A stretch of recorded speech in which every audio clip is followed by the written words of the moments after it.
இன்னைக்கு என்ன ஷார்ட்ஸ்ன்னு பார்த்தீங்கன்னா, எங்கடா கிளம்பிட்டோன்னு பார்க்குறீங்களா? இன்னைக்கு கோவிலுக்கு தான் போறோம். தம்பிக்கு 5 மாசம் ஆயிடுச்சுல, அதனால அவனுக்கு சாப்பாடு ஊட்டிட்டு வந்துட்டோம்னா, நம்ம பாட்டுக்கு என்ன குடுக்கலாமோ குடுத்துக்கலாம் அப்படின்னு சொல்லிட்டு டாக்டர் பார்த்தீங்கன்னா, 5 மந்த் கம்ப்ளீட் ஆனதும் ஸ்டார்ட் பண்ணிருங்க அப்படின்னு சொன்னாங்க. சரி கொஞ்சமா சக்கரை பொங்கல் மட்டும் நம்ம ரெடி பண்ணி எடுத்துட்டு போய்க்கலாம். கோவில் பார்த்தீங்கன்னா, இங்க முருகர் கோவில் இருக்குது.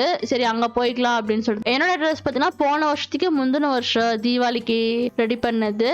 சரி அதே மாதிரி பார்த்தீங்கன்னா, ஒரு குர்தா வந்து ஆன்லைன்ல கிடைச்சது. அதனால சரின்னு சொல்லிட்டு தம்பிக்கு எடுத்தாச்சு. கோவில் பாத்தீங்கன்னா பக்கத்துல தான் இருக்குது. அதனால அவனுக்கு ஃபீட் பண்ணி எடுத்துட்டு போனோம்னா திரும்ப வர வரைக்கும் அமைதியா இருப்பான் அப்படின்னு சொல்லிட்டு ஃபீட் பண்ணி எடுத்துட்டு போயிட்டோம். ஆனா முடி மட்டும் இவனுக்கு எங்கதான் இருந்து இவ்வளோ வந்துச்சுன்னு தெரியல. அவ்வளோ வந்து ரொம்ப புசு புசுன்னு இருக்குது. அவனுக்கு இந்த தலை குளிச்சு விட்டோம்னு வைங்க, அவ்வளோ முடி அவனுக்கு.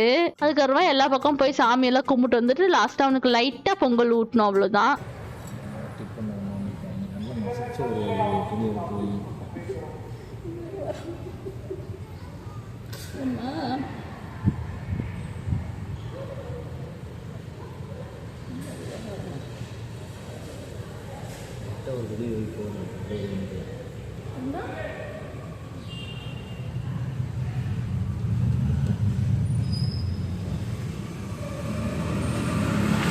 எப்போ நம்ம சாப்பிட்ற ஐட்டம் விட உப்பாக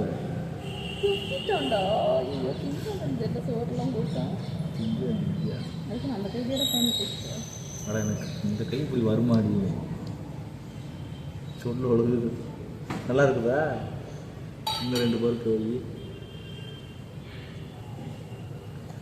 நீங்கள் ஊற்றிட்டு நல்ல ஃபுட்டியாக வருவீங்க. நான் ஊட்டினா கூட பழைய சோறு தக்காளி சோறுன்னு போயிடுவான்னு நினைக்கிறேன்.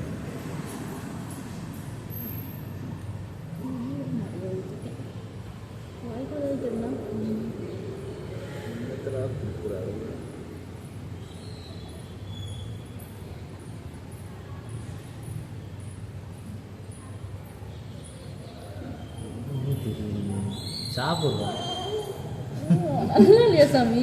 தெரியல, வாய்க்குள்ள உள்ள தள்ள தெரியல, துப்பிட்டியா எப்போ அவ்வளோதான். சக்கரை பாகுலாம் ஒன்றா தீர்ந்துச்சு. கொஞ்சம் கொஞ்சமாக நம்ம லிக்விடாட்டை வச்சு தான் அவனுக்கு தள்ளணும்.